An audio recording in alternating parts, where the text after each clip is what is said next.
Hello dear students, आज फिर हम आ गए हैं अपनी पॉलिटी की अगली क्लास को लेकर के, जो भी क्लास 4 होने वाली है।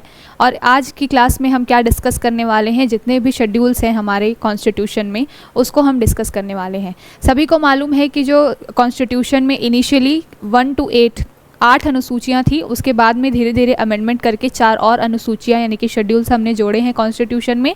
तो अभी वर्तमान में देखा जाए तो एट प्रेजेंट लगभग 12 अनुसूचियाँ हमारे संविधान में हैं।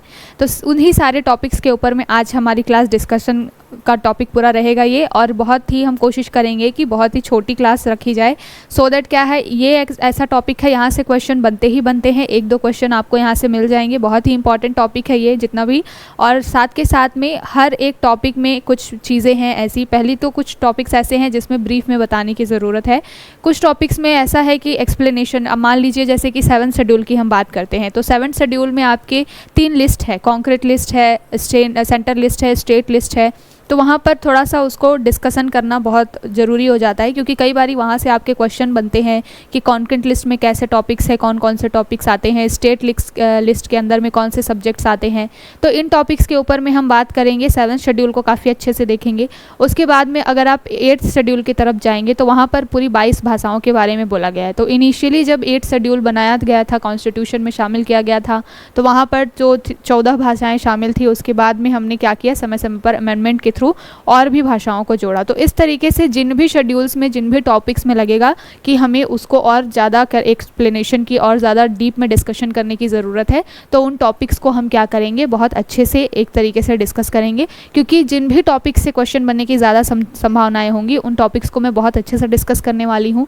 तो चलिए शुरू करते हैं, इधर उधर की बातें किए बिना। जो इंपॉर्टेंट टॉपिक है हमारे कॉन्स्टिट्यूशन का, जो आज हमारे क्लास 4 का जो पूरा टॉपिक होने वाला है, कॉन्स्टिट्यूशनल शेड्यूल्स, उसके ऊपर में पूरी बात कर लेते हैं। तो चलिए शुरू करते हैं, देखते हैं कि क्या क्या प्रोविजंस हैं हमारे संविधान में शेड्यूल्स को लेकर के। सबसे पहले क्वेश्चन बनता है कि शेड्यूल यानी कि अनुसूचियाँ होती क्या हैं। तो संविधान में शेड्यूल्स, अनुसूचियाँ, ये कहने का मतलब है कि जब भी आपको किसी चीज़ के बारे में बहुत बड़ा, अगर आपने कोई ग्रंथ लिख दिया है, मान लीजिए एक बुक लिख दी है सपोज़ आपने, और उसके बारे में आपको बहुत ब्रीफ में इन शॉर्ट चीज़ें बतानी है कि मेरी बुक के अंदर में ये चीज़ें हैं। तो हम क्या करते हैं, जैसे हम देखते हैं कि कोई भी हमारी बुक होती है, जो हमारी रीडिंग बुक्स वगैरह होती है, वहाँ पर फ्रंट पेज में आपको क्या है, इंडेक्स दिखाई देता है। वो इंडेक्स किस लिए होता है? वो इंडेक्स इसीलिए होता है कि आगे चल कर के बुक में कौन कौन से चैप्टर्स हैं, उन चैप्टर्स के अंदर में कौन कौन से टॉपिक्स हैं, उनके बारे में क्या क्या हमें पढ़ना है, ये सारी चीज़ें जो हैं वो फ्रंट पेज पे आपको लिख करके मिल जाती है, जिसको हम इंडेक्स बोलते हैं। और उसके थ्रू हमें एक ओवरव्यू मिल जाता है कि वो बुक हमें क्या नॉलेज देने वाली है। बिल्कुल इसी तरह ही संविधान की अगर हम बात करें, कॉन्स्टिट्यूशन की हम बात करें, तो शेड्यूल को क्या बोला जाएगा, एक तरीके से शेड्यूल्स जो होती हैं, अनुसूचियाँ जो होती हैं, वो भी संविधान का क्या होती हैं, इंडेक्स ही बोला जा सकता है इसको। ठीक है, तो संविधान का इंडेक्स कहने का क्या मतलब है कि संविधान का इंडेक्स यानी कि अनुसूची कहने का मतलब ये है कि जितने भी चीज़ें, प्रोविज़न्स जो हैं वो संविधान में मेंशन है, अलग अलग आर्टिकल्स के थ्रू, जो हमने 395 आर्टिकल्स के थ्रू मेंशन किया हुआ है, जिसमें मालूम है हमें कि 22 भाग हैं हमारे संविधान में, लगभग 395 से ज़्यादा क्या हैं, अनुच्छेद हैं। इनिशियली इतने सारे थे, अब तो उसमें बहुत सारे अमेंडमेंट करके हमने लगभग 470 के आसपास अनुच्छेद संविधान में कर लिए हैं। ये कम ज़्यादा होते रहते हैं क्योंकि कई सारे अनुच्छेद होते हैं जिसको बाद में स्ट्रक डाउन या फिर निरसित कर दिया जाता है। तो इनिशियली जब देखा जाए इतना बड़ा संविधान था हमारा, तो उस संविधान बहुत बल्कि था।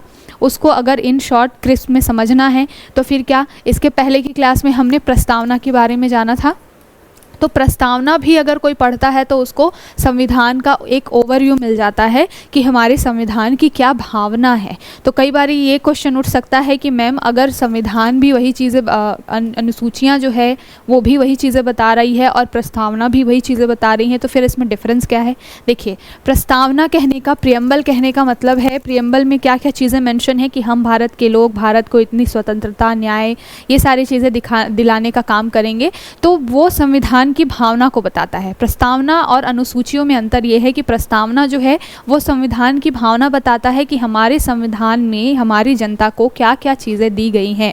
हमारी संविधान की मूल भावना क्या है कि हमारी जनता जो है उसको सामाजिक आर्थिक न्याय मिले, उसको बोलने की स्वतंत्रता हो, अभिव्यक्ति की, धर्म उपासना की स्वतंत्रता रहे, जो भी वो चीज़ें करे आपस में उनके बीच में क्या रहे, एक तरीके से बंधुत्व का भाव रहे, समाज में एकता अखंडता बना करके वो चलें। तो प्रस्तावना जो है वो भी संविधान का ओवरव्यू देता है, लेकिन संविधान की भावना को बताता है प्रस्तावना। लेकिन अगर बात की जाए शेड्यूल यानी कि अनुसूचियों की, तो वो क्या बताता है कि संविधान में कौन से अध्याय में किन किन चीज़ों के बारे में हमने मेंशन किया हुआ है। तो बेसिकली एक अनुसूची क्या होती है, संविधान का आप इंडेक्स मान लीजिए, जिसमें आगे चल कर के संविधान में किन किन भाग में क्या क्या चीज़ें मेंशन की गई हैं, इसके बारे में एक आपको रूपरेखा, एक ओवरव्यू थोड़ा सा आपको मिलता है। ठीक है, तो आई होप आपको समझ में आ गया होगा कि शेड्यूल क्या होता है। अब यहाँ पर हम देखते हैं कि मैंने जैसे बताया कि इनिशियली अगर आपसे क्वेश्चन पूछा जाए कि प्रारंभ में जब संविधान बन रहा था, जब कॉन्स्टिट्यूशन की मेकिंग हो रही थी, तब कितनी अनुसूचियां थी, तो 8 अनुसूचियां यानी कि 8 शेड्यूल जो थे वो क्या थे, इनिशियली थे हमारे संविधान में। ठीक है, लेकिन समय समय पर जैसे जैसे हमको ज़रूरत लगी तो हमने क्या किया, उसमें बढ़ोतरी करते चले गए और वर्तमान में 12 अनुसूचियां जो है वो संविधान के अंदर में विद्यमान है। ठीक है, तो अभी जो हम देखते हैं कि शेड्यूल्स कितने हैं हमारे कॉन्स्टिट्यूशन में, तो 12 शेड्यूल्स मिलेंगे, बट इनिशियली कितने शेड्यूल्स थे, तो 8 शेड्यूल्स जो थे वो इनिशियली हमारे कॉन्स्टिट्यूशन में थे। कौन कौन सी वो 4 अनुसूचियां हैं, शेड्यूल्स हैं जो कि जोड़ी हैं हमने, तो यहाँ से भी आपके क्वेश्चन बन सकता है। सबसे पहले अगर बोला जाए कि 9वीं अनुसूची, 8वीं के बाद में 9वीं यानी कि 9th शेड्यूल जो हमने जोड़ा, उसमें हमने क्या बात की, उसमें हमने बात की भूमि सुधार से संबंधित, साथ के साथ में क्या बात की, भूमि सुधार संबंधों से लेकर के साथ के साथ में हमने कुछ ऐसे प्रावधान संविधान के अंदर जोड़े जिसमें क्या है कि डिसीज़न लेने का काम और अधिकार जो है वो पार्लियामेंट का होगा, और इसमें किसी भी न्यायालय का, सुप्रीम कोर्ट या हाई कोर्ट का जो है एक तरीके से इंटरफेयर नहीं होगा, हस्तक्षेप नहीं होगा।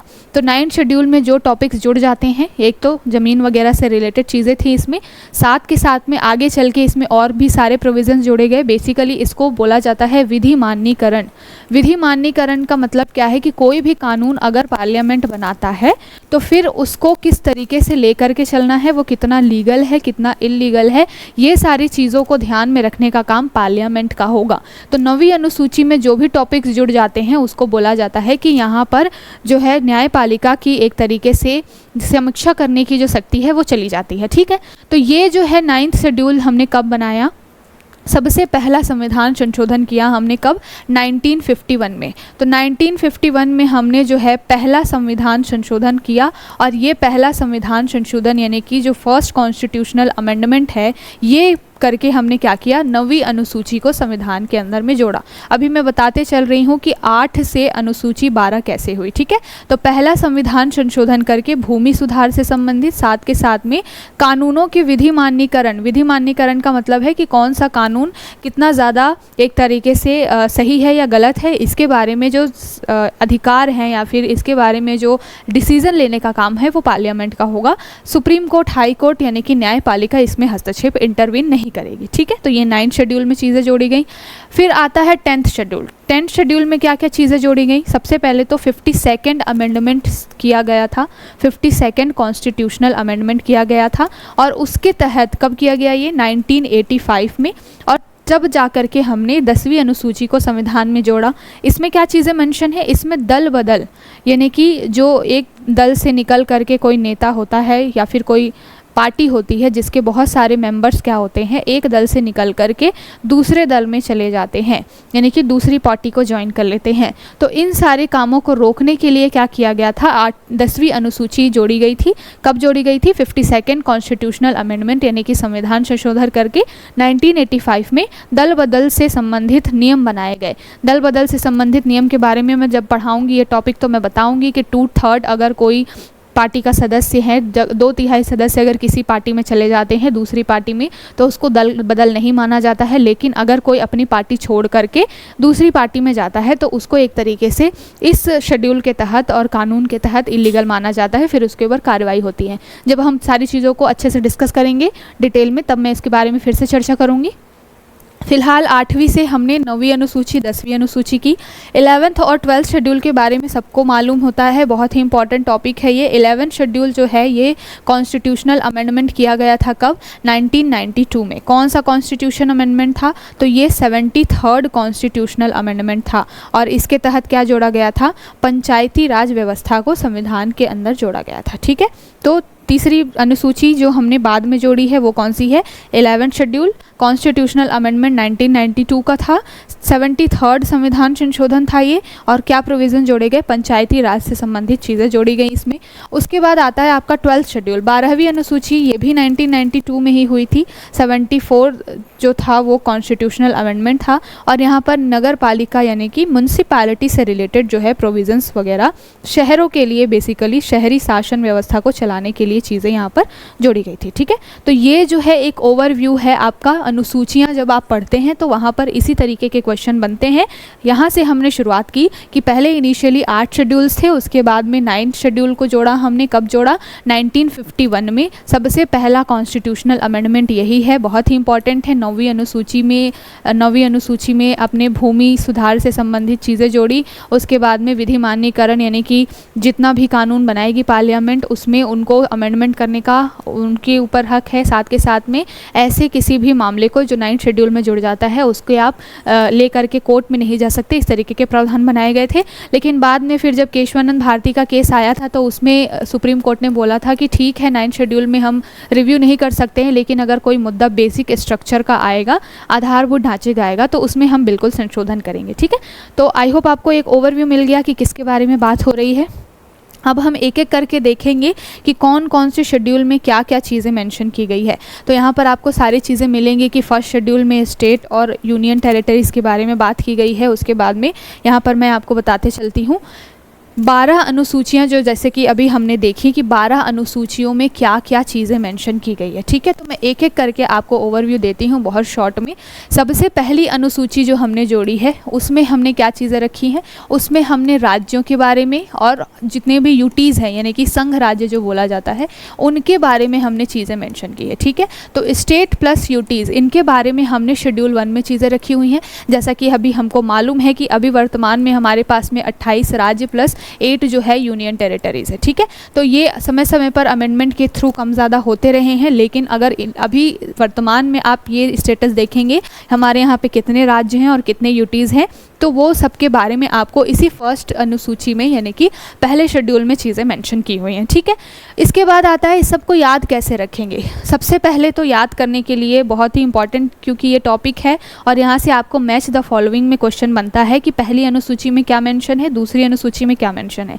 तो मैं यहाँ बताते चलती हूँ कि याद रखने का एक आप बेसिक एक तरीके से मेरे हिसाब से मैंने जो चीज़ें बना रखी हैं मैं उसको आपको बताती हूँ। आपको अगर इससे और बेटर वे में कोई चीज़ मिल जाए जिससे आपको याद हो सके, कोई ट्रिक मिल जाए, तो आप बहुत अच्छी बात है, उसको आप वैसे भी याद कर सकते हैं।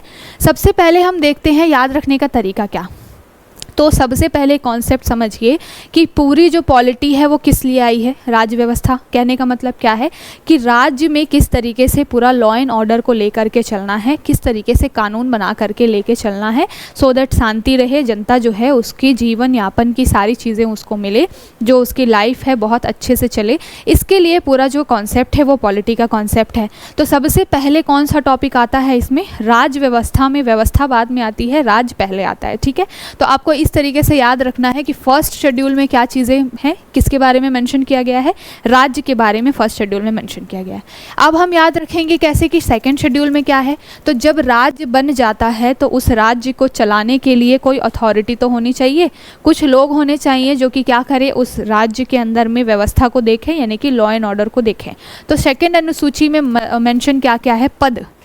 पदों के बारे में मेंशन किया गया है। कौन कौन से पद? जैसे कि आपका राष्ट्रपति का पद हुआ, उपराष्ट्रपति हुए, इस तरीके से बहुत सारे बड़े बड़े जो पद हैं हमारे यहाँ पे, जिसको बोला जाता है एक तरीके से हाईएस्ट अथॉरिटी, जिनके द्वारा क्या किया जा रहा है, हमारे देश का पूरा शासन व्यवस्था गवर्नेंस जो है वो चल रहा है। तो जब राज्य बन गया तो राज्य के बाद में कुछ ऐसे अधिकारी होने चाहिए जो राज्य में व्यवस्था को लेकर के चले।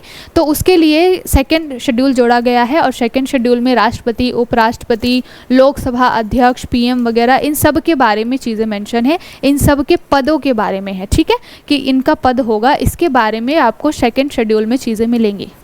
क्लियर हुआ? पहले हमने राज्य बनाया, राज्य के बाद में हमने क्या किया, उसमें राज्य को व्यवस्था को चलाने के लिए, लॉ एंड ऑर्डर मेंटेन करने के लिए कुछ पद हमने बना दिए सेकेंड शेड्यूल में। उसके बाद तीसरे नंबर पर आता है कि पद तो हमने दे दिया, इन व्यक्तियों ने बोला कि भाई हम हैं जो कि क्या करने वाले हैं, अपने देश की व्यवस्था को लेकर के, कानून व्यवस्था लेकर के चलेंगे। लेकिन पद तो हमने इनको दे दिया, पर क्या गारंटी है कि ये इस पद पर सही तरीके से काम करेंगे? तो इसके लिए इनको क्या करनी पड़ेगी, शपथ दिलवानी पड़ेगी। अगर ये जिस तरीके से बोला जाता है ना कि मैं गीता पे हाथ रख के कसम खाता हूँ या खाती हूँ कि मैंने जो बोला है वो सच है, मैं बिल्कुल सच बोल रहा हूँ या बोल रही हूँ, बिल्कुल उसी तरीके से क्या किया गया, जब राज्य बना, राज्य के बाद में जब पद बन गए अलग अलग, राष्ट्रपति, उपराष्ट्रपति, इस तरीके से, तो तीसरे नंबर पे हमने एक तरीके से शपथ का प्रावधान रखा। जितने भी ये पदाधिकारी हैं वो शपथ लेंगे। किन की शपथ लेंगे? कई ऐसे होते हैं जो संविधान की शपथ लेते हैं, कई जो होते हैं वो पद की शपथ लेते हैं। ठीक है, तो ये बहुत एक अलग टॉपिक है। वैसे यहाँ से बहुत ज़्यादा क्वेश्चन नहीं बनता है। इनिशियली कुछ स्टार्टिंग में जो बहुत बड़े बड़े पद होते हैं उनके लिए बनता है कि वो संविधान की शपथ लेते हैं। संविधान की शपथ लेने का मतलब क्या है कि संविधान की शपथ में यही होता है कि मैं जो हूँ वो क्या करूँगा, संविधान को फॉलो करते हुए उसका एक तरीके से एकता, अखंडता, अक्षुण्णता बनाए रखने के लिए, यानी कि संविधान को प्रोटेक्ट करने के लिए काम करूंगा। ठीक है, तो वो अलग कॉन्सेप्ट है। फिलहाल हम शेड्यूल के बारे में बात कर रहे हैं। तो यहाँ पर चीज़ें हमने देखी कि फर्स्ट शेड्यूल में आपको राज्य के बारे में मिलेगा, राज्य और यूटीज के बारे में। सेकंड शेड्यूल में आपको पदों के बारे में चर्चा मिलेगी। दूसरे शेड्यूल में आपको मिलेगा शपथ। ठीक है, अब आते हैं कि जब शपथ ले लिया गया, बड़े बड़े अथॉरिटी के लोग यहाँ पर बैठ गए, तो समझ में आया कि देखो यहाँ पर राष्ट्रपति, उपराष्ट्रपति, ये सारे जो लोग हैं वो लोकसभा के लिए बने। ऐसा लगा कि बड़े बड़े लोग जो हैं वो लोकसभा में अंदर जाके बैठ रहे हैं।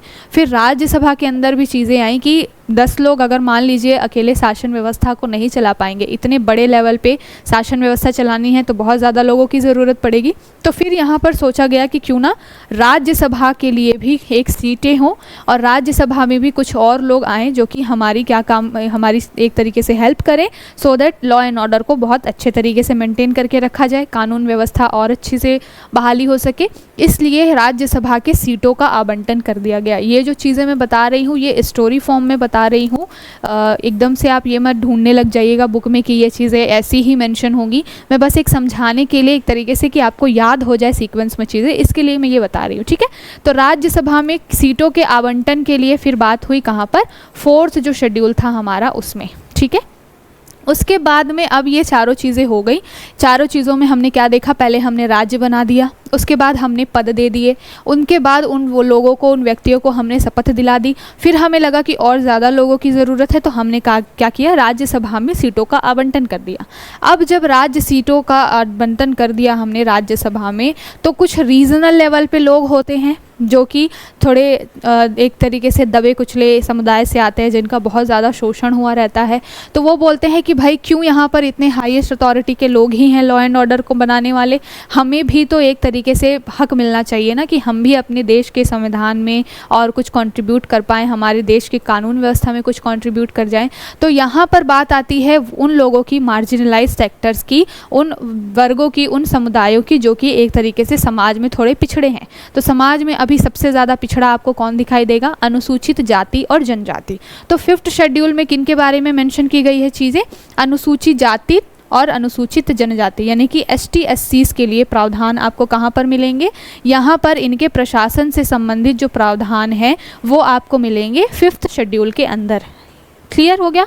सबसे पहले राज्य बनाया, पद दिए उनको, फिर शपथ दिलाई, फिर राज्यसभा में भी कुछ सीटें हमने बांट दी सो डैट अच्छे से कानून व्यवस्था चले। जब राज्यसभा में सीटें बांटी तो लोगों को ऐसा लगा, जो कि मार्जिनलाइज सेक्टर था, दबे कुचले लोग थे, उनको लगा कि उनका तो रिप्रेजेंटेशन ही नहीं है कानून व्यवस्था बनाए रखने में। उन्होंने भी अपने हक के लिए मांग की और फिफ्थ शेड्यूल में हमने अनुसूचित जाति जनजातियों से संबंधित प्रावधान को जोड़ दिए।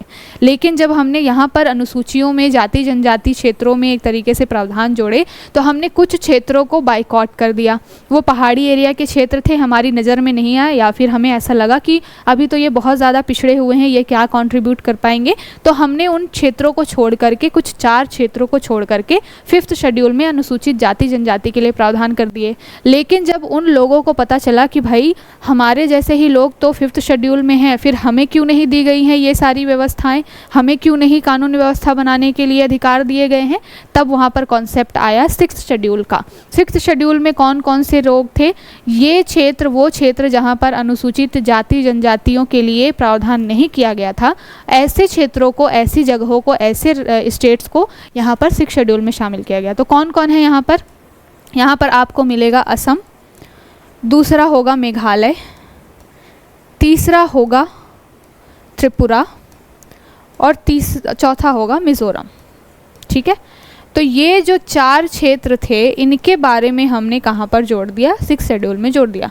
इनिशियली जब फिफ्थ शेड्यूल में हमने अनुसूचित जाति जनजाति के लिए चीज़ें जोड़ी थी तो वहाँ पर हमने मेंशन नहीं किया हुआ था, इस वजह से हमने ऐसे लोगों को जो कि असम, मेघालय, त्रिपुरा वाले क्षेत्रों में आते थे, मिज़ोरम वाले क्षेत्रों में आते थे, उनके लिए प्रोविजंस हमने सिक्स्थ शेड्यूल में बना दिया।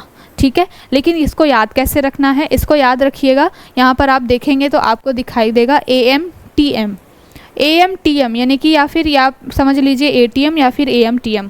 तो ऐसे समझ लीजिए याद करने के लिए कि इसमें मणि नहीं है। मणिपुर कहीं दिख रहा है आपको? नहीं दिख रहा है। तो सिक्स्थ शेड्यूल में केवल और केवल 4 क्षेत्रों के बारे में चीज़ें मेंशन है। वो कौन कौन से हैं? असम, मेघालय, त्रिपुरा और मिज़ोरम। ठीक है, अब जब 6 अनुसूचियों के बारे में हमने सारी बातें की तो अब आते हैं किस पर? 7th शेड्यूल के ऊपर। यहाँ पर हमने देख लिया कि पहले राज्य बन गए, उनके लिए हमने पद दे दिए कि राज्यों को एक तरीके से लॉ एंड ऑर्डर मेंटेन करने के लिए कुछ पोस्ट होंगी, ये पद पर बैठे हुए लोग होंगे जो कि लॉ एंड ऑर्डर देखेंगे। फिर वहाँ पर उन लोगों को हमने शपथ दिलवाई कि भैया वो सही से काम करें।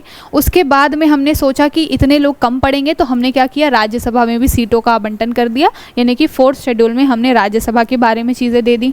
उसके बाद में जब राज्यसभा में हमने चीज़ें मेंशन की तो फिर जो एक तरीके से मार्जिनलाइज सेक्टर था, जो ST SC कम्युनिटी के लोग थे, वो आ गए प्रदर्शन करने कि भाई हमको क्यों नहीं लॉ एंड ऑर्डर बनाने में, हमको क्यों नहीं शामिल किया गया।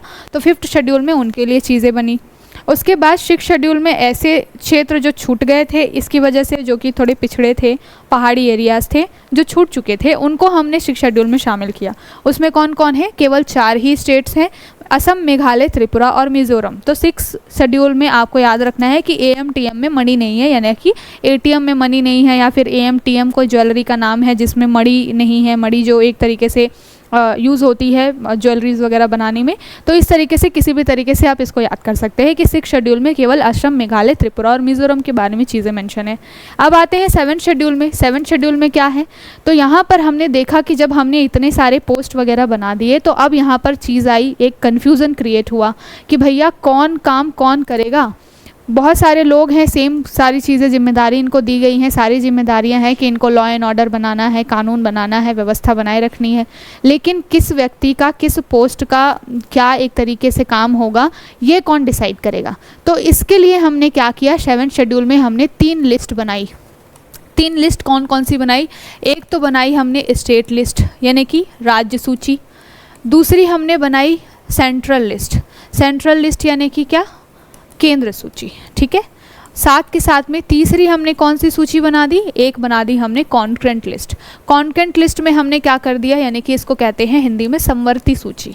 तो यहाँ पर हमने ये 3 लिस्ट बना दिए और सभी लोगों के काम को बांट दिया कि कोई किसी के भी टेरिटरी में आकर के भैया इंटरफेयर नहीं करेगा। जो स्टेट का मुद्दा है वो क्या है? स्टेट लिस्ट में आएगा और उसको केवल और केवल राज्य देखेगी। जो मुद्दा सेंट्रल लेवल पे केंद्र सरकार को देखने का है उसको क्या करेगी? केंद्र सरकार देखेगी सेंट्रल लिस्ट के अंतर्गत। और जिन टॉपिक्स के ऊपर में दोनों को कानून बनाने की ज़रूरत है उसको समवर्ती सूची यानी कि कॉन्करेंट लिस्ट में डाल दिया गया। कुछ ऐसे मुद्दे होते हैं जिनके ऊपर में दोनों ही कानून बनाते हैं, या फिर कभी कभी स्टेट और सेंट्रल के बीच में क्या होता है? कॉन्फ्लिक्ट इशू आ जाता है। तो इसको दूर करने के लिए समवर्ती सूची बना दी गई कि ऐसे कुछ टॉपिक्स होंगे जिसमें भैया राज्य भी कानून बना सकती है, केंद्र भी कानून बना सकती है। तो ये 3 लिस्ट किस में जोड़ दिए गए? 7th शेड्यूल में जोड़ दिए गए। ठीक है, यहाँ तक क्लियर है सारी चीज़ें?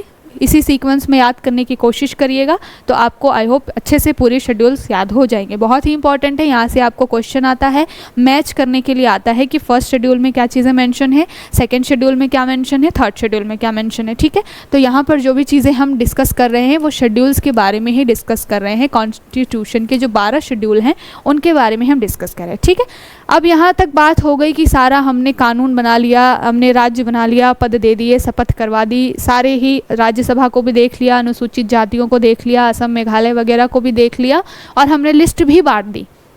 अब मुद्दा आया कि जो लॉ एंड ऑर्डर बनेगा वो किस भाषा में बनेगा, क्योंकि अलग अलग रीजन के लोग यहाँ पर रिप्रेजेंट कर रहे हैं, तो कौन सी भाषा होनी चाहिए, इसके लिए कौन सा शेड्यूल जुड़ा, 8th शेड्यूल। 8th शेड्यूल में हमने क्या किया कि हमने इनिशियली 14 भाषाएं जोड़ दी कि भैया जो इतने अलग अलग जगह से इतने सारे लोग आ रहे हैं जिनके ऊपर में एक ही काम है कानून व्यवस्था बनाए रखने का, लॉ एंड ऑर्डर बनाने का, कानून बनाने का, तो ये लोग क्या करेंगे, अपनी अपनी भाषाओं में क्या करेंगे, एक तरीके से काम करने के लिए इंडिपेंडेंट हैं। तो इनिशियली संविधान में 8वीं अनुसूची जोड़ी गई थी और वहाँ पर 14 भाषाएं शामिल थी। इसको बाद में अभी हम देखेंगे अमेंडमेंट करके, अभी एट प्रेजेंट 22 जो लैंग्वेजेस हैं वो इस 8th शेड्यूल के अंदर हैं। तो हम देखेंगे कौन कौन से कॉन्स्टिट्यूशनल अमेंडमेंट हुए और फिर यहाँ पर चीज़ें जोड़ी गई, ठीक है। तो यहाँ पर सबसे पहले इनिशियली जब कॉन्स्टिट्यूशन बना था तब ये सारे जो शेड्यूल्स थे वो संविधान में थे। यहाँ पर शेड्यूल 1 से लेकर शेड्यूल 8 तक मैंने सारी चीज़ों को आपको बताया कि किस में क्या क्या प्रोविज़न है। फिर मैंने 9th शेड्यूल में आपको बताया भूमि सुधार से रिलेटेड, साथ के साथ में किससे रिलेटेड, जो कि आपका विधि मान्यीकरण है। विधि मान्यीकरण करने का मतलब है कि कौन सा कानून सही है या गलत है, इसको मानने की, इसको डिसाइड करने की जो पूरी अथॉरिटी है वो संसद के पास होगी और यहाँ पर जुडिशियल रिव्यू नहीं होगा। इसको लेकर के चीज़ें 9th शेड्यूल में मेंशन की गई। कब हुआ था ये, तो 1951 में कॉन्स्टिट्यूशनल अमेंडमेंट किया गया था। पहला कॉन्स्टिट्यूशन अमेंडमेंट था ये, फर्स्ट कॉन्स्टिट्यूशनल अमेंडमेंट एक्ट, ठीक है। उसके बाद 10th शेड्यूल में हमने बात की कि क्या जोड़ा गया था, ये 1985 में हुआ था। 10th शेड्यूल में 52वां संविधान संशोधन किया गया, यानी कि 52nd कॉन्स्टिट्यूशनल अमेंडमेंट। यहाँ पर हमने दल बदल से जो रिलेटेड हैं चीज़ें जोड़ी कि कोई व्यक्ति अगर अपनी पार्टी छोड़ करके किसी दूसरी पार्टी में जाता है तो फिर उसको क्या करना होगा, एक तरीके से उसको सजा दी जाएगी, ठीक है। उसके बाद 11th शेड्यूल के बारे में हमने बात की, ये कब जोड़ा गया, 1992 में। कौन सा कॉन्स्टिट्यूशनल अमेंडमेंट था, 73rd कॉन्स्टिट्यूशनल अमेंडमेंट था। यहाँ पर हमने पंचायती राज के बारे में सारे प्रावधान जो हैं या फिर प्रोविजंस जो हैं वो मेंशन किए हमने किसमें, 11th शेड्यूल में, ठीक है। उसके बाद बात करें अगर 12th शेड्यूल की, तो जब हमने पंचायतों के लेवल पे यानी कि गांव के लेवल पे चीज़ें देख ली, तो अब हमें शहरों के लेवल पे भी चीज़ें देखने की ज़रूरत है। तो 1992 में ही हमने क्या किया, 74th कॉन्स्टिट्यूशनल अमेंडमेंट किया और फिर हमने नगर पालिका यानी कि म्यूनसिपालिटी के लिए क्या किए, प्रावधान जो है, प्रोविज़न जो है वो अपने 12th शेड्यूल के अंदर जोड़े, ठीक है। तो ये पूरी जो है वो हमारी अनुसूचियाँ हैं, शेड्यूल्स हैं जो कि कॉन्स्टिट्यूशन में मेंशन है। Article 1 to schedule 1 to schedule 8 जो है वो इनिशियली जब संविधान बना था तब थे, बाकी के 4 जो हैं वो अमेंडमेंट कर करके बाद में जोड़े गए, ठीक है। तो आई होप यहाँ तक आपको सारी चीज़ें क्लियर होंगी। अब एक एक करके जो मैंने बताया है उसको हम क्या कर लेंगे, एक बार ओवरव्यू ले लेंगे, एक रिवीजन ले लेंगे। उसके बाद में आगे जाने के बाद में आपको 7th schedule, 8th schedule, 9th, 10th सारे शेड्यूल के बारे में बताऊँगी, क्योंकि यहाँ से आपके अलग तरीके के क्वेश्चन बनते हैं, ठीक है। तो सबसे पहले हमने बात की कि पहली अनुसूची में क्या क्या चीज़ें हैं। तो पहली सूची में आपको दिखाई दे रहा है, यहाँ पर आपको दिख रहा है कि पहली अनुसूची में क्या मेंशन है, राज्य और संघ राज्य क्षेत्र यानी कि यूटीज के बारे में चीज़ें मेंशन की गई हैं। उसके बाद आप दूसरी अनुसूची में देखेंगे, यहाँ पर आपको लोकसभा अध्यक्ष, उपाध्यक्ष, राज्यसभा सभापति वगैरह के बारे में चीज़ें दिख रही हैं। यहाँ पर राष्ट्रपति, उपराष्ट्रपति, राज्यपाल, इन सब के पदों के बारे में, वेतन भत्तों के बारे में सारी चीज़ें मेंशन की गई हैं। यहाँ पर हाई कोर्ट और जो सुप्रीम कोर्ट है उनके जज के बारे में मेंशन है। और यहाँ पर CAG जो है यानी कि कंट्रोलर एंड ऑडिटर जनरल जो होता है उसके बारे में चीज़ें मेंशन है, ठीक है। तो आर्टिकल जो शेड्यूल 2 है वो बेसिकली पद के बारे में और उनके वेतन भत्ते, उनको क्या अलाउंसेस मिलेंगे, इसके बारे में चीज़ें मेंशन करता है, ठीक है। तो आपने शेड्यूल 1 देख लिया, शेड्यूल 2 देख लिया। अब जब हम आगे बढ़ेंगे तो ये सारी चीज़ें मेंशन है। आगे अब जब चलेंगे तो शेड्यूल 3 में क्या चीज़ें मेंशन है। शेड्यूल 3 में हमने देखा कि जब हमने राज्य बना लिया उसके बाद में हमने क्या किया, उनको पद दे दिए राष्ट्रपति वगैरह के, उसके बाद उनको हमने शपथ दिलाई, ठीक है। तो शेड्यूल 3 में आपका क्या आ गया, शेड्यूल 3 में शपथ और प्रतिज्ञान आ गया कि कौन सा व्यक्ति संविधान की शपथ लेगा, कौन सा अपने पद की शपथ लेगा, ठीक। फिर 4th में हमने क्या किया, 4th में हमने राज्यसभा के बारे में भी चीज़ें मेंशन की। राज्यसभा में सीटों का हमने क्या कर दिया, एक तरीके से आवंटन कर दिया। उसके बाद 5th शेड्यूल में हमने क्या चीज़ें देखी, 5th शेड्यूल में हमने ST SC के लिए प्रावधान कर दिया कि वहाँ पर किस तरीके से लॉ एंड ऑर्डर चलेगा, प्रशासन किस तरीके से चलेगा। उसके बाद जब हम चलेंगे तो हमने बात की 6th शेड्यूल के अंदर। 6th शेड्यूल में क्या आता है, असम, मेघालय, त्रिपुरा, मिजोरम। यहाँ पर मणि नहीं है, ये याद रखिएगा, ठीक है। तो मणिपुर नहीं है 6th शेड्यूल में, बाकी आपको 4 जो है स्टेट्स वहाँ पर दिखाई दे रहे हैं। उसके बाद हमने बात की 7th शेड्यूल की, सेपरेशन ऑफ पावर की बात की, जहाँ पर राज्य के लिए अलग लिस्ट होगी, कॉन्करेंट लिस्ट अलग होगी और इस केंद्र के लिए अलग लिस्ट होगी, यानी कि सेंट्रल लिस्ट। तो यूनियन लिस्ट, स्टेट लिस्ट और कॉन्करेंट लिस्ट, इसके बारे में हमने बात की। किसमें बात की, 7th शेड्यूल के अंदर, ठीक है। उसके बाद 8th शेड्यूल में हमने देखा कि लैंग्वेजेस के बारे में बात की, कितनी, इनिशियली 14 थी, अभी वर्तमान में कितनी है, 22 भाषाएं हैं। उसके बाद 9th शेड्यूल में हमने क्या देखा, validation of certain acts and regulation. यहाँ पर वैलिडेशन कहने का मतलब है विधि मान्यकरण, कि कौन सा एक्ट जो होगा वो सही है या गलत है, ये पार्लियामेंट देखेगी और कोर्ट का इसमें कोई भी एक तरीके से हस्तक्षेप या फिर एक तरीके से इंटरफेयर नहीं होगा, ठीक है। तो ये 9th शेड्यूल में है। 10th शेड्यूल में हमने अभी देखा क्या, disqualification on the ground of defection. तो यहाँ पर डिफेक्शन यानी कि एंटी डिफेक्शन लॉ बोला जाता है, जिसको दल बदल कानून। तो इसके बारे में हमने 10th शेड्यूल में चीज़ें मेंशन की। उसके बाद 11th शेड्यूल में क्या रहा आपका, पावर, किसके बारे में, पंचायतों के बारे में, कि पंचायती राज जो व्यवस्था है वो हमने 11th शेड्यूल के द्वारा जोड़ी 73rd कॉन्स्टिट्यूशन अमेंडमेंट करके, कि पंचायत के लेवल पे, गांव के लेवल पे किस तरीके से प्रशासन चलेगा। उसके बाद 12th शेड्यूल में देखा हमने क्या, म्यूनसिपैलिटी के लिए सारे प्रोविजंस, ठीक है, 74th कॉन्स्टिट्यूशन अमेंडमेंट। यहाँ तक सारी चीज़ें मैंने अभी बताई, सारी चीज़ें क्लियर हैं। अब चलते हैं आगे, हम बात करेंगे कॉन्करेंट लिस्ट में जो चीज़ें मेंशन की गई हैं आपको वहाँ पर। तो हिंदी इंग्लिश दोनों में PPT है, आपको कोई भी दिक्कत नहीं होनी चाहिए। बात कर लेते हैं कॉन्करेंट लिस्ट की। तो जब हम बात करते हैं कॉन्करेंट लिस्ट यानी कि 7वीं अनुसूची या फिर 60वें जो शेड्यूल है उसके बारे में, तो कॉन्करेंट लिस्ट में 3 चीज़ें मैंने बताई। जो 7वीं अनुसूची है उसमें मैंने 3 चीज़ें बताई। एक तो मैंने बता दिया आपको स्टेट लिस्ट, उसके बाद मैंने बता दिया आपको सेंट्रल लिस्ट, और उसके बाद मैंने बताया आपको कॉन्करेंट लिस्ट, ठीक है। तो कॉन्करेंट लिस्ट में क्या, समवर्ती यानी कि दोनों चीज़ें मेंशन करके चलेंगे, जहां पर इस लिस्ट में जो भी प्रोविजंस होंगे, जो भी कानून होंगे, उस टॉपिक्स पे राज्य भी अपना कानून बना सकती है और केंद्र भी अपना कानून बना सकते हैं, ठीक है। तो यहाँ से आपके लिए क्वेश्चन बनता है कि इनिशियली कितने सब्जेक्ट्स थे और कौन कौन से सब्जेक्ट्स अभी अगर देखा जाए तो स्टेट लिस्ट के अंदर आता है, कौन से सब्जेक्ट जो हैं वो कॉन्करेंट लिस्ट के अंतर्गत आते हैं, ठीक है।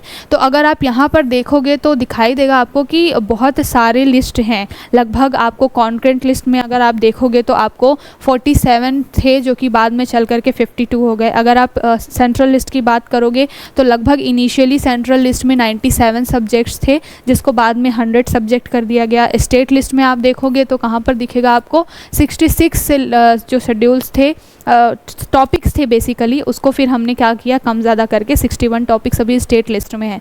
तो अगर हम देखें इतने बड़े नंबर पे सारी चीज़ों को, तो इसको याद करना एक तरीके से पॉसिबल नहीं है। यहाँ पर एक चीज़ हम देख लेते हैं कि किस तरीके से हमें कौन कौन से, यहाँ पर अगर क्वेश्चन बने कि आपके सेंट्रल लिस्ट में कितने सब्जेक्ट हैं, तो इनिशियली अगर बोला जाए सेंट्रल लिस्ट में कितने सब्जेक्ट थे, तो इनिशियली 97 सब्जेक्ट्स थे, ठीक है। अभी वर्तमान में अगर पूछा जाए कि कितने हैं, तो एट प्रेजेंट आपको दिखाई देगा, एट प्रेजेंट जो सेंट्रल लिस्ट है उसमें आपको 100 जो है सब्जेक्ट्स या फिर 100 जो टॉपिक्स हैं वो दिखाई देंगे आपको, किसमें, केंद्र सूची यानी कि सेंट्रल लिस्ट में। बात कर लीजिए आप अगर स्टेट लिस्ट की, तो स्टेट लिस्ट में आपको कितने सब्जेक्ट दिखाई देंगे। इनिशियली स्टेट लिस्ट में 66 सब्जेक्ट्स थे, 66 को अब क्या कर दिया गया है, कम करके कुछ ऐसे टॉपिक्स है जिसको कॉन्करेंट लिस्ट में डाल दिया गया है। इस वजह से जो स्टेट लिस्ट है उनके जो सब्जेक्ट्स हैं वो थोड़े कम हो गए हैं। तो 61 सब्जेक्ट या टॉपिक्स जो हैं अभी फ़िलहाल आपको स्टेट लिस्ट के अंदर दिखाई देंगे, ठीक है, ये बात हो गई। उसके बाद अगर आप बात कर लीजिए कॉन्करेंट लिस्ट की, कॉन्करेंट लिस्ट यानी कि क्या होता है, ये समवर्ती सूची, जिसके ऊपर में केंद्र और राज्य दोनों ही कानून बना सकते हैं। तो इसमें स्टार्टिंग में इनिशियली 42 सब्जेक्ट्स थे, लेकिन अब ये बढ़ कर के कितने हो गए हैं, 52। तो यहाँ से जो है 66 से जो हमने 61 किया है, तो वहाँ से हमने सब्जेक्ट्स जो है वो कॉन्करेंट लिस्ट में ला करके डाल दिए हैं। यानी कि पहले जो टॉपिक के ऊपर केवल स्टेट लिस्ट में स्टेट ही कानून बना सकती थी, अब उसको हमने कर दिया कि उसमें केंद्र और राज्य दोनों मिल करके कानून बनाएंगे, ठीक है। तो यहाँ से याद रखिएगा, यहाँ पर क्वेश्चन अगर पूछा जाए आपसे कि पहले कितने थे, बाद में कितने हुए, तो आपको यहाँ पर भी चीज़ें पता होनी चाहिए, ठीक है। सेंट्रल लिस्ट यानी कि हिंदी में कहेंगे इसको केंद्र सूची, यानी कि सेंट्रल स्टेट लिस्ट यानी राज्य सूची, और कॉन्करेंट लिस्ट को कहेंगे समवर्ती सूची। तो मैं बाईलैंग्वेज लेके चल रही हूँ, दोनों भी लैंग्वेजेस में पढ़ने वाले बच्चे उनको कोई परेशानी ना हो, ठीक है। अब चलते हैं, बहुत सारे टॉपिक्स हैं जिनके ऊपर में सेंट्रल भी कानून बना सकती है, कई सारे टॉपिक्स हैं जिसमें केवल स्टेट कानून बना सकती है, कई सारे ऐसे टॉपिक्स हैं जिनमें दोनों ही मिल करके कानून बना सकते हैं। तो इन सारे टॉपिक्स को याद करना, रटना हमारे लिए पॉसिबल नहीं है और इतना क्वेश्चन पूछा भी नहीं जाता है। आपसे कुछ चुनिंदा जो हैं टॉपिक्स जो बहुत ही ज़्यादा इंपॉर्टेंट होते हैं उससे क्वेश्चन बनते हैं, ठीक है। तो हम पहले देख लेते हैं कि आपकी केंद्र सूची में यानी कि सेंट्रल लिस्ट में कौन कौन से टॉपिक हैं। तो अगर आप बात कर लीजिए कि सेंट्रल लिस्ट में कौन कौन से टॉपिक्स हैं, तो सेंट्रल लिस्ट में आपको सबसे इम्पॉर्टेंट बेसिकली केंद्र सूची में कौन कौन से टॉपिक्स होंगे, अगर आप खुद ही सोचिए ऐसे टॉपिक्स जिनमें बहुत ही ज़्यादा एक तरीके से कठोर नियम बनाने की, रेगुलेशन की ज़रूरत है, बहुत ध्यान देने की ज़रूरत है, सिक्योरिटी का कोई मुद्दा आ गया है, या फिर बहुत बड़े बड़े जैसे कि मान लीजिए आपका रेलवे वगैरह चलता है, तो रेल ट्रांसपोर्टेशन कितना बड़ा है अपने आप में, तो उसको एक तरीके से अगर बात की जाए कि केवल राज्यों के ऊपर दायित्व छोड़ दिया जाएगा तो फिर उसको कहीं ना कहीं मैनेज करना मुश्किल हो जाएगा। तो साथ के साथ में आप डिफेंस की तो हमने बात कर ही ली, साथ में कुछ ऐसी चीज़ें होती हैं अगर मान लीजिए इंटरनेशनल लेवल पे कोलैब करना है, इंटरनेशनल लेवल पे कोई चीज़ें बात करनी है, तो वहाँ पर आप स्टेट के ऊपर में सारी चीज़ें नहीं छोड़ सकते, क्योंकि आपको मालूम है कि भारत क्या है, भारत जो है राज्यों का संघ है, राज्यों का संघ तो है, और राज्यों का संघ कहने का क्या मतलब है कि राज्यों से मिलकर के भारत बना है, लेकिन हाईएस्ट अथॉरिटी किसके पास है, केंद्र के पास है, ठीक है। तो इस वजह से क्या होता है, जो संघ है, जो केंद्र है, उसके ऊपर में बहुत ही ज़्यादा एक तरीके से इम्पॉर्टेंट बहुत सारी जिम्मेदारियां, रिस्पॉन्सिबिलिटीज़ होती हैं, ठीक है। तो इसलिए हम पहले देखते हैं कि केंद्र सूची में कौन कौन से विषय हैं, क्योंकि यहाँ से आपके लिए क्वेश्चन बनता है कि सेंट्रल लिस्ट में क्या है, स्टेट लिस्ट में क्या है, कुछ इंपॉर्टेंट चीज़ें, ठीक है, जिन टॉपिक्स के ऊपर बहुत ज़्यादा ट्रांसपेरेंसी, एक तरीके से बहुत ज़्यादा एक कहना चाहिए कि कंट्रोल की ज़रूरत है, चीज़ों को छुपा करके रखने की ज़रूरत है बेसिकली, या फिर बहुत ज़्यादा मैकेनिज्म की ज़रूरत है, उन टॉपिक्स को क्या कर दिया जाता है, केंद्र की सूची यानी कि सेंट्रल लिस्ट में रखा जाता है। स्टेट लिस्ट में मेजरली जो टॉपिक्स होंगे वो कैसे होंगे, स्टेट जो है, राज्य जो है वो जनता के लिए है, और अलग अलग स्टेट्स में वहाँ की जनता के लिए कानून बनाने का अधिकार जो है, एक तरीके से जिम्मेदारी जो है उस राज्य सरकार की है। तो जनता के लिए जितनी भी ज़रूरी चीज़ें होंगी, जैसे कि मान लीजिए अगर कृषि देख लिया जाए तो कृषि आपको वहाँ पर राज्य सूची के अंतर्गत दिखाई देगा। कृषि अगर करने हैं तो फिर सिंचाई वगैरह, पानी की सप्लाई, जो day to day basic need है किसी इंसान की, उन सारे टॉपिक्स के ऊपर कानून बनाने की जिम्मेदारी राज्यों की होगी, यानी कि स्टेट लिस्ट की होगी। तो देख लेते हैं एक एक करके कि कौन कौन से मेजर टॉपिक्स जो हैं वो आपके तीनों लिस्ट के अंदर आते हैं। सबसे पहले अगर बात की जा रही है हमारी सेंट्रल लिस्ट की, तो यहाँ पर सबसे इम्पॉर्टेंट है रक्षा यानी कि डिफेंस का टॉपिक है, वो केंद्र सूची में आएगा। उसके बाद मुद्रा और सिक्के, यानी कि जो करेंसी वगैरह छापना है, ये भी जो है किसके अंदर में आता है, केंद्र सरकार के अंदर। राज्यों को तो अब दे नहीं सकते, फिर राज्य क्या करेगी, अलग अलग राज्य अपनी अपनी ज़रूरतों के हिसाब से मनमाने तरीके से अगर करेंसी को छाप देंगे तो क्या हो जाएगा, अगर मार्केट में करेंसी बहुत ज़्यादा हो जाएगी, तो इकोनॉमी में आपने पढ़ा है कि करेंसी बहुत ज़्यादा भी नहीं होनी चाहिए, बहुत कम भी नहीं होना चाहिए, अदरवाइज़ क्या होगा, बाकी करेंसीज़ की तुलना में आपकी करेंसी वो क्या होने लगेगी, कमज़ोर होने लगेगी, और फिर इन्फ्लेशन एक हाईएस्ट रेट पे पहुंच जाएगा, है ना। तो इसलिए जो इंपॉर्टेंट टॉपिक है वो सेंट्रल लिस्ट में होते हैं। जल्दी से क्विक मैं लेकर के चलती हूँ, इन सारे टॉपिक्स को आपको बार बार पढ़ना पड़ेगा, तब जाके आपको याद हो पाएगा कि सेंट्रल लिस्ट में कौन से टॉपिक्स है, स्टेट लिस्ट में कौन से टॉपिक, ठीक है। तो सबसे पहले रक्षा, फिर आता है आपका करेंसी, उसके बाद आपको देखना है परमाणु ऊर्जा, यानी कि जो आपका बात कर लीजिए आप न्यूक्लियर एनर्जी से रिलेटेड, वो आपका आएगा सेंट्रल लिस्ट के अंदर। साथ के साथ में अगर आप बात कर लीजिए किसके बारे में, जो आपका रेलवे है, रेलवे भी आपका किसके अंतर्गत आएगा, केंद्र के अंतर्गत आएगा। साथ के साथ अगर आप बात कर लीजिए नेविगेशन एंड शिपिंग की, जो कि आपका पोर्ट से रिलेटेड है, वो समुद्री मार्ग जो है, वो सारी चीज़ें आपकी किसके अंतर्गत आएंगी, केंद्र सरकार के अंदर, और केंद्र लिस्ट के सेंट्रल लिस्ट के अंदर आएंगी। अगर आपको बात करनी है इंटर स्टेट ट्रेड करने की, अंतर्राज्यीय व्यापार और वाणिज्य की। स्टेट के अंदर अगर ट्रेड हो रहा है तो वो तो स्टेट लिस्ट के अंदर आएगा, लेकिन एक स्टेट से अगर दूसरे स्टेट में ट्रेड हो रहा है तो उसको देखने का काम किसका होगा, सेंट्रल का, यानी कि केंद्र का होगा। साथ के साथ में इंश्योरेंस वगैरह से रिलेटेड चीज़ें भी सेंट्रल लिस्ट में होती हैं। सबसे इंपॉर्टेंट है जनगणना, सेंसस कंडक्ट कराने का काम किसका होता है, ये भी आपके सेंट्रल लिस्ट यानी कि केंद्र सूची के अंतर्गत आता है। अभी हम 2021 के लिए जो है वो जनगणना करा रहे हैं। इस साल जाति जनगणना हुई है कई सारे जगहों पर, जैसे कि बिहार वगैरह में जो सर्वेक्षण हुआ है, जाति सर्वेक्षण, तो इस वजह से जो है ये टॉपिक बहुत इंपॉर्टेंट है। ठीक है, तो जो सर्वे हुआ है, कास्ट बेस्ड सर्वे जो हुआ है, इस वजह से ये जो है सेंसस वाला, जनगणना वाला टॉपिक बहुत इंपॉर्टेंट है। तो ध्यान रखिएगा कि ये किस लिस्ट में आता है, सेंट्रल लिस्ट में यानी कि केंद्र सूची में आता है। उसके बाद बात कर लीजिए उच्च शिक्षा संस्थानों के बारे में। जितने भी हमारे यहाँ पर हाईएस्ट एक तरीके से इंस्टीट्यूट्स आपको एजुकेशनल इंस्टीट्यूट देखेंगे, वो भी आपको सेंट्रल लिस्ट में देखेंगे। विदेशी मामले अगर हैं, फॉरेन अफेयर्स जितने भी हैं, वो आपको केंद्र देखते हुए नजर आएगी। युद्ध हो गई है अगर किसी देश के साथ, या फिर पीस बना करके रखना है, शांति बना करके रखनी है, वो भी काम केंद्र का है। राष्ट्रीय संसाधन यानी कि जो एक तरीके से नेशनल जितने भी रिसोर्सेज होते हैं उन सबको देखने का, रेगुलेट करने का काम किसका होगा, सेंट्रल लिस्ट का होगा। साथ के साथ में यहाँ पर पोस्ट की बात की जाए, जो पोस्ट ऑफिस वाला चीज़ें होती हैं, तो पोस्ट जो है वो भी किसके अंतर्गत आता है, केंद्र सूची के अंतर्गत आता है। उसके बाद आप विदेशी व्यापार देख लीजिए। अगर हम एक्सटर्नल अफेयर्स को देख रहे हैं तो उसमें जो ट्रेड होगा वो भी देखने का काम सेंट्रल का ही होगा। साथ के साथ में बैंकिंग व्यवस्था, सबको मालूम है कि 1969 में बैंकों का क्या कर दिया गया था, विलय कर दिया गया था। तो ये सारे जो हैं चीज़ें कहाँ पर आपको दिखेंगी, केंद्र सूची में। उसके बाद जो है राष्ट्रीय राजमार्ग, नेशनल जो हाईवेज आपको दिखाई देते हैं, वो भी एक तरीके से किसके अंतर्गत आते हैं, केंद्र सरकार के अंतर्गत आते हैं। और सबसे इंपॉर्टेंट चीज़ है इलेक्शन कंडक्ट कराना, तो इलेक्शन भी कंडक्ट कराने का काम किसका होता है, केंद्र सरकार का। केवल एक इलेक्शन है जो कि पंचायत का है, वो जो है वो राज्य सरकार कराती है, उसके लिए अलग से राज्य चुनाव आयोग बनता है। बाकी अगर आप देखेंगे कि पूरे देश में राष्ट्रपति, उपराष्ट्रपति, लोकसभा, राज्यसभा, इसके इलेक्शन कराने हैं तो कौन कराता है, इलेक्शन कमीशन कराता है, जिसको आर्टिकल 324 के तहत पावर मिली हुई है कॉन्स्टिट्यूशन में। और ये जो है किसके अंतर्गत आता है, केंद्र सरकार के अंतर्गत आता है। ठीक है, ये बात की हमने किसके बारे में, सेंट्रल लिस्ट के बारे में। अब अगर हम देखें स्टेट लिस्ट के बारे में, तो स्टेट लिस्ट में कौन कौन सी चीज़ें आती हैं, तो मैंने बताया कि एक स्टेट लिस्ट के अंतर्गत बेसिक चीज़ें तो पहले याद रख लीजिए, जैसे कि कृषि हो गया, जैसे कि आपका हेल्थ हो गया, जैसे कि आपका एक तरीके से बोला जाए कि मतलब सिंचाई वगैरह है, अगर कृषि आ रही है तो सिंचाई वगैरह है, वाटर सप्लाई है, तो ये सारी चीज़ें आएंगी। साथ के साथ में लॉ एंड ऑर्डर मेंटेन करने का भी काम किसका होता है, स्टेट का होता है। स्टेट की परिभाषा ही क्या मानी जाती है, अगर कोई स्टेट है उसको राज्य कब माना जाएगा, राज्य का दर्जा कब दिया जाएगा। जैसे आपने बहुत देखा होगा कि दिल्ली जो है, दिल्ली अभी फिलहाल यूनियन टेरिटरी है, तो उसको अरविंद केजरीवाल राज्य का दर्जा देने की मांग कर रहे हैं। क्यों राज्य का दर्जा देने की मांग कर रहे हैं, क्योंकि राज्य जहाँ पर होता है उसमें 2-3 चीज़ें होती हैं। पहले तो उसकी एक सॉवरेन जो है पूरा लैंड होता है।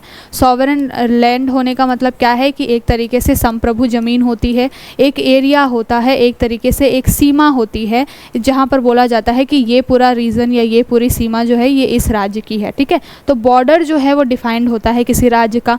दूसरी बात होती है लॉ एंड ऑर्डर मेंटेन करने का जो पूरा जिम्मेदारी है, वो अगर राज्य के अंदर है तो बोला जाएगा कि भाई ये राज्य है। यानी कि पुलिस व्यवस्था अगर किसी राज्य की पुलिस व्यवस्था उस स्टेट गवर्नमेंट के अंदर है तो फिर बोला जाएगा कि ये एक तरीके से पूर्ण राज्य है या फिर सॉवरेन स्टेट है। अभी यूटी के पास में पुलिस व्यवस्था नहीं है, दिल्ली के पास में, केजरीवाल के पास में पुलिस व्यवस्था नहीं है, यहाँ पर सेंट्रल पुलिस जो है वो काम करती है। इस वजह से जो है केजरीवाल बोलते हैं कि लॉ एंड ऑर्डर हमारे हाथ में है ही नहीं, तो हमें एक पूर्ण राज्य का दर्जा मिल जाए, सो दैट जो पुलिस है वो भी हमारे कंट्रोल में आ जाए। ठीक है, तो इस तरीके से ये पूरा राज्य का कॉन्सेप्ट होता है। तो स्टेट लिस्ट के अंतर्गत कौन कौन सी चीज़ें आएंगी, पहला तो पब्लिक ऑर्डर आएगा, दूसरा जेल व्यवस्था, जेल जो है वो भी स्टेट लिस्ट के अंतर्गत आता है, पुलिस जो है वो भी स्टेट लिस्ट के अंतर्गत आती है, स्टेट कोर्ट जो होते हैं आपके, हाई कोर्ट और उसके आगे नीचे जो सबऑर्डिनेट कोर्ट्स वगैरह होते हैं वो भी आपके किसके अंतर्गत आएंगे, स्टेट के अंदर।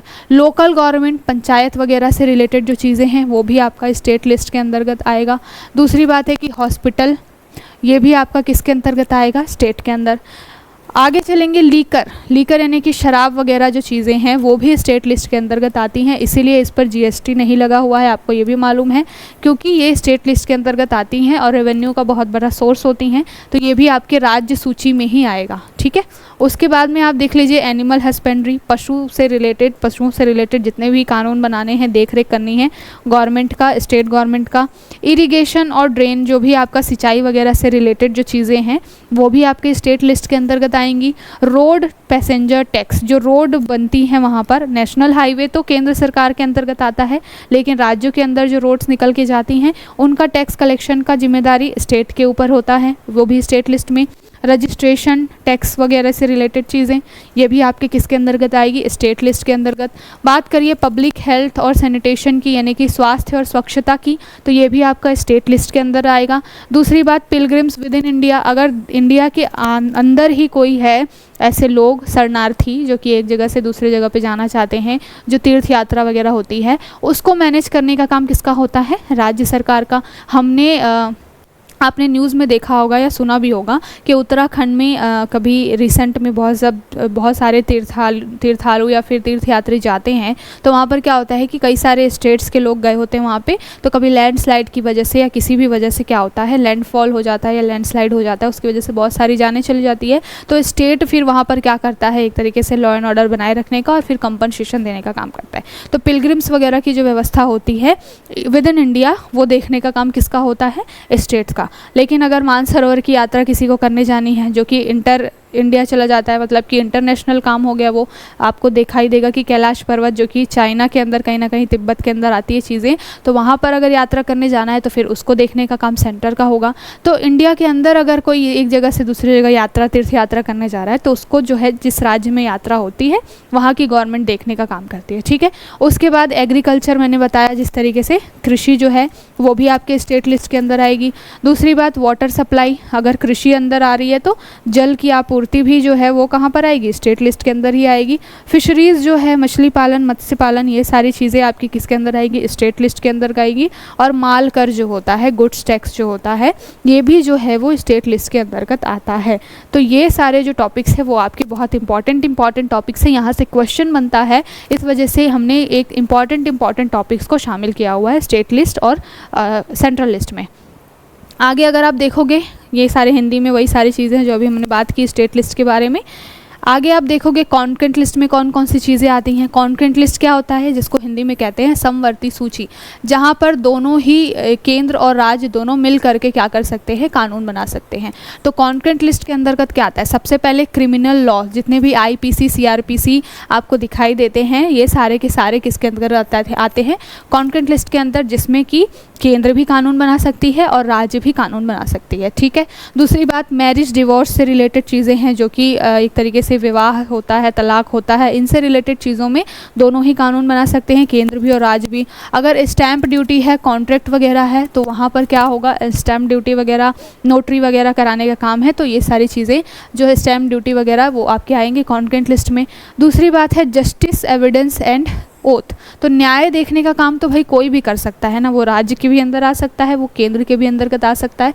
तो जस्टिस, एविडेंस यानी साक्ष्य वगैरह से रिलेटेड जो चीज़ें हैं उस पर भी केंद्र और राज्य दोनों कानून बना सकते हैं। कंटेम्प्ट ऑफ कोर्ट, यानी कि केंद्र जो कोर्ट की अवमानना अगर हो जाए तो उसके लिए भी दोनों ही कानून बना सकते हैं। सबसे इम्पॉर्टेंट चीज़ एजुकेशन, शिक्षा के ऊपर में कोई बाउंडेशन नहीं होगा कि केवल राज्य ही कानून बनाएगा या केवल केंद्र ही। शिक्षा जो थी पहले स्टेट लिस्ट के अंतर्गत आती थी, लेकिन बाद में उसको क्या कर दिया गया, कॉन्करेंट लिस्ट के अंतर्गत डाल दिया गया, मतलब कि दोनों ही केंद्र और राज्य दोनों ही कानून बना सकते हैं। जो न्यू एजुकेशन पॉलिसी के तहत सेंटर ने कानून बनाया था तब ये मुद्दा उठा था, लेकिन बाद में शिक्षा को क्या कर दिया गया, कॉन्करेंट लिस्ट के अंतर्गत शामिल कर दिया गया। ठीक, फैमिली प्लानिंग यानी कि परिवार नियोजन, जनसंख्या को नियंत्रित करने का काम जो है वो केवल केंद्र का नहीं हो सकता या फिर केवल राज्य का भी नहीं हो सकता, दोनों को ही अपने अपने लेवल पे क्या करने की ज़रूरत होती है, काम करने की ज़रूरत होती है। तो फैमिली प्लानिंग यानी कि परिवार नियोजन भी आपका कॉन्करेंट लिस्ट में आएगा। दूसरी बात है, अगर सेफ्टी की बात की जाए, सुरक्षा की बात की जाए, कॉन्करेंट लिस्ट में आएगा। Transfer of property other than agriculture, तो यहाँ पर कृषि भूमि को छोड़ करके अगर कोई और प्रॉपर्टी है उसमें जो है दोनों ही कानून बना सकते हैं, स्टेट भी और आपका सेंट्रल भी, ठीक है।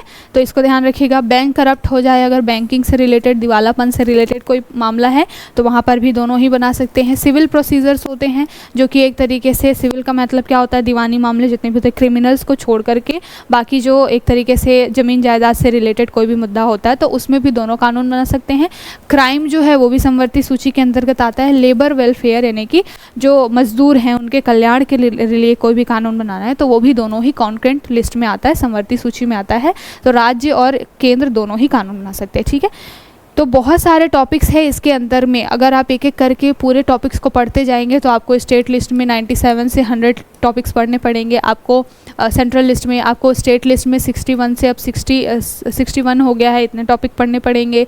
कॉन्करेंट लिस्ट में आपको 52 टॉपिक्स पढ़ने पड़ेंगे। तो इतने सारे टॉपिक्स आप नहीं याद कर पाएंगे। ये जो मैंने यहाँ पर शामिल किया गया है, यहाँ से क्वेश्चन बनता है, बहुत ही इंपॉर्टेंट टॉपिक्स हैं, इस वजह से हमने इसको यहाँ पर डिस्कस किया, ठीक है। तो 2-3 बार आपको इसको पढ़ने की, देखने की ज़रूरत होगी।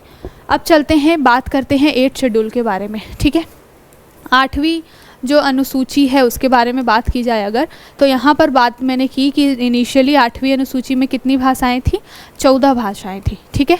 लेकिन अभी कितनी भाषाएं हैं, तो अभी आप देखेंगे तो टोटल आपको 22 जो है वो 22 भाषाएं जो है वो अभी आपको वर्तमान में दिखाई देंगी, ठीक है। तो इसमें अमेंडमेंट किया गया, पहले जो है 14 थी, उसके बाद में इसमें +1 किया गया, 14 + 1 यानी कि 15 भाषाएं हुई। उसके बाद में +3 किया गया, ठीक है, यानी कि 3 और भाषाएं जोड़ी गई और फिर जो है वो लास्ट अमेंडमेंट करके 4 और भाषाएं जोड़ी गई। इस तरीके से ये जो टोटल कितना हो गया, 22 भाषाएं जो है वो अभी एट प्रेजेंट कॉन्स्टिट्यूशन में 8th शेड्यूल यानी कि 8वीं अनुसूची के अंतर्गत मेंशन किया गया है, ठीक है। तो इसको ध्यान में रखिएगा। अब यहाँ पर देख लेते हैं, कई बार पूछा जाता है कि कौन सी भाषा जो है वो 8वीं अनुसूची के अंतर्गत है या नहीं है। सबसे पहले आप फंस कहाँ सकते हैं कि हमारे यहाँ तो सबसे ज़्यादा काम इंग्लिश में होता है। अगर आप कोर्ट वगैरह का काम देख लीजिए तो सबसे ज़्यादा आपको इंग्लिश में ही चीज़ें दिखाई देंगी। तो क्या इंग्लिश जो है वो 8th शेड्यूल के अंतर्गत आती है क्या? तो इंग्लिश को 8th शेड्यूल में शामिल नहीं किया गया है।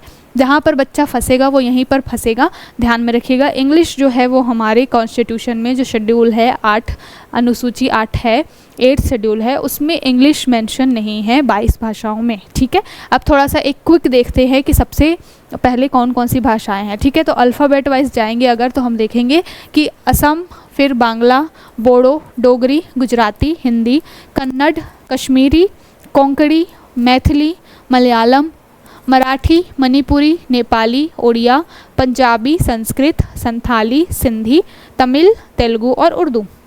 यहाँ पर आपको दिख रहा है कि उर्दू जो है, यहाँ पर भी क्वेश्चन पूछा जा सकता है कि उर्दू जो है वो 8th शेड्यूल में आती है कि नहीं। तो बिल्कुल उर्दू जो है उसको हमारी 8वीं अनुसूची में यानी कि 8th शेड्यूल में शामिल किया गया है, बट इंग्लिश शामिल नहीं है, याद रखिएगा। अब यहाँ पर जो आपको ये पूरी 22 भाषाएं दिख रही है, तो मैंने बताया कि इनिशियली तो 22 भाषाएं नहीं थी। इनिशियली कितनी भाषाएं थी? 14 भाषाएं थी। तो कौन कौन सी भाषा जो है हमने अमेंडमेंट करके जोड़ी है, तो यहाँ पर हम थोड़ा सा देख लेते हैं कौन कौन सी हमने भाषाएं जोड़ी हैं। इसके बारे में अभी हम देखेंगे। यहाँ पर जो सारी चीज़ें हमने देखी हैं इसको यहाँ पर हम देखेंगे तो सबसे पहले आपको दिखाई देगा 67 में हमने सिंधी जोड़ी, उसके बाद हमने क्या जोड़ी? मणिपुरी, कोंकणी और नेपाली, और फिर हमने 4 और भाषाएं जोड़ दी जिसमें बोडो, डोगरी, मैथिली और संथाली आता है, ठीक है। तो यहाँ पर हम सारे अमेंडमेंट के थ्रू देख लेते हैं कि कब कब अमेंडमेंट किया गया, क्योंकि यहाँ से भी आपके लिए क्वेश्चन बनता है, ठीक है। तो हम जब बात करते हैं कि इनिशियली 14 भाषाएँ थी, उसके बाद हमने एक और भाषा जोड़ी, फिर हमने 3 भाषाएं जोड़ी और उसके बाद हमने 4 भाषाएं जोड़ी, तब जा कर के 8th शेड्यूल में टोटल 22 भाषाएं बनी, ठीक है। ये बात किसके बारे में की जा रही है? 8th शेड्यूल की 22 भाषाओं के बारे में बात की जा रही है, ठीक है। तो हमने देखा कि 14 भाषाएं इनिशियली थी, बाद में कौन सी भाषा जोड़ी गई? सबसे पहले सिंधी को जोड़ा गया था। तो सिंधी भाषा कब जोड़ी गई थी? ये जोड़ी गई है आपकी जो 21st कॉन्स्टिट्यूशनल अमेंडमेंट किया गया था, संविधान संशोधन 21वां कब किया गया? 1967 में, 1967 में संविधान संशोधन किया गया और उसके बाद में आपको 21वां संविधान संशोधन करके सिंधी भाषा को संविधान में जोड़ा गया। तो अब कितनी भाषाएं हो गई? टोटल 15 भाषाएं हुई यहाँ पर। उसके बाद फिर से हमने अमेंडमेंट किया। ये कौन सा अमेंडमेंट था? तो 1967 के बाद में हमने 71st कॉन्स्टिट्यूशनल अमेंडमेंट किया। ये कब किया? 1992 में। तो 1992 में 71st कॉन्स्टिट्यूशनल अमेंडमेंट किया और यहाँ पर हमने 3 भाषाएं जोड़ दी। कौन कौन सी? पहली जोड़ी हमने कोंकणी, जो कि गोवा वगैरह वाले एरिया में बोली जाती है। उसके बाद हमने जोड़ी क्या? मणिपुरी। और उसके बाद हमने जोड़ी क्या? नेपाली। तो कोंकणी, मणिपुरी और नेपाली, ये 3 भाषाएं जो थी वो इनिशियली नहीं थी संविधान में। 22 जो भाषाएं हैं उसमें नहीं थी। 8वीं अनुसूची में कोंकणी, मणिपुरी, नेपाली को 71st कॉन्स्टिट्यूशनल अमेंडमेंट करके 1992 में जोड़ा गया। ठीक है। उसके बाद लास्ट वाला जो अमेंडमेंट रहा वो कौन सा रहा? वो रहा आपका एक तरीके से 92nd कॉन्स्टिट्यूशनल अमेंडमेंट। ठीक है। अभी मैं बताऊंगी इसको याद कैसे करना है, कि कैसे पता चलेगा कि 21st अमेंडमेंट फिर 71, 92 याद कैसे करना है, कन्फ्यूजन हो सकता है। तो अभी मैं बताऊंगी उसको याद करने का तरीका। तो 92nd जो कॉन्स्टिट्यूशनल अमेंडमेंट किया गया था, ये किया गया था 2003 में। और यहाँ पर आपको 4 भाषाएँ जोड़ी गई। कौन कौन सी? बोडो, डोगरी, मैथिली और संथाली। ठीक है। तो याद रखिएगा, यहाँ से क्वेश्चन बनता है कि 92nd अमेंडमेंट के थ्रू कौन सा भाषा जोड़ी गई थी, 71st कॉन्स्टिट्यूशनल अमेंडमेंट के थ्रू कौन सी भाषा जोड़ी गई थी, इस तरीके से। ठीक है। तो याद कैसे करना है? बहुत ही इजी है। 21, 71, 92, अगर आप इस 1 और इस 1 को जोड़ेंगे तो आपको दिखाई देगा, इन दोनों को अगर आप ऐड करते हैं तो 92 आता है। ठीक है। यानी कि बस आपको ये ध्यान में रखना है कि 70 और 20 को जोड़ देना है, 90 होगा +2। यानी कि हमने 3 बारी अमेंडमेंट किया है। सबसे लास्ट वाला अमेंडमेंट कौन सा किया है? 92nd amendment. अगर आपको ये याद रह जाता है कि 92nd अमेंडमेंट किया है तो हम याद कर लेंगे कि 70 और 20 का कॉन्सेप्ट था। सबसे पहला अमेंडमेंट 21वां किया गया था, कम था, सबसे पहले हो गया था। उसके बाद 71st किया गया, इन दोनों को जोड़ोगे आएगा 92nd। तीसरा लास्ट अमेंडमेंट जो है वो भाषा के मामले में हमने 92nd किया था। ठीक है। इस तरीके से थोड़ा बहुत लिंक करके जैसा भी आपको लगे इस तरीके से आप याद कर सकते हैं। ठीक है। इसको ध्यान में रखिएगा। 8 शेड्यूल में जो 22 भाषाएं हैं, इनिशियली 14 थी, बाद में 22 हुई हैं। इसको याद रखिएगा। और कब कब कौन से अमेंडमेंट के थ्रू कौन कौन सी भाषाएं जोड़ी गई हैं, इनको भी याद रखिएगा, क्योंकि यहाँ से आपके लिए क्वेश्चन बन जाता है। ठीक है। चलते हैं अब आगे। ये सारी चीज़ों के बारे में मैंने अभी बताया। यहाँ पर जो सारी चीज़ें 1967 वगैरह, 21st कॉन्स्टिट्यूशन अमेंडमेंट, हम रिपीट नहीं करेंगे इसको। चलते हैं आगे, देखते हैं कि जो ये 22 भाषाएं आपको दिख रही हैं उसमें से कई ऐसी भाषाएं हैं जो कि क्या है, इनको बोला जाता है शास्त्रीय यानी कि क्लासिकल भाषाएं या फिर क्लासिकल लैंग्वेज। क्लासिकल लैंग्वेज क्या? संस्कृति के हिसाब से कई ऐसी लैंग्वेजेस है जिनका कल्चरल जो इम्पोर्टेंस है वो बहुत ज़्यादा है। पुराने समय से जब हम बात करते हैं वैदिक एज की, या फिर हम जब बात करते हैं जिस एरा में हमारे रामायण महाभारत जैसे ग्रंथ लिखे जा रहे थे, तो इन सारे जो शास्त्रीय लैंग्वेजेस हैं, क्लासिकल लैंग्वेजेस हैं, इनकी हिस्ट्री बहुत पुरानी है, लगभग 1000 साल से भी ऊपर। तो इस वजह से इन सारी लैंग्वेजेस को क्या किया गया है? क्लासिकल लैंग्वेज का दर्जा दिया गया है। तो आपसे पूछा जा सकता है कि 8 शेड्यूल में कौन कौन सी भाषाएं जो हैं जिनको क्लासिकल यानी कि शास्त्रीय भाषाओं का दर्जा दिया गया है। तो सबसे पहले आएगा तमिल। तमिल को शास्त्रीय भाषा का दर्जा 2004 में मिला है। उसके बाद आएगा संस्कृत, इसको तमिल भाषा का क्लासिकल लैंग्वेज का यानी कि शास्त्रीय भाषा का दर्जा मिला है 2005 में। कन्नड़ 2008 में, तेलुगु भी 2008 में, फिर मलयालम 2013 में और ओडिया जो है वो 2014 में। तो इस तरीके से याद रखिएगा कि कुछ जो 22 भाषाएं हैं उसमें से 6 भाषाएं हैं जिनको क्लासिकल लैंग्वेजेस या शास्त्रीय जो भाषाएं हैं वो बोला जाता है। कौन कौन सी हैं? एक तो आपका है कौन कौन?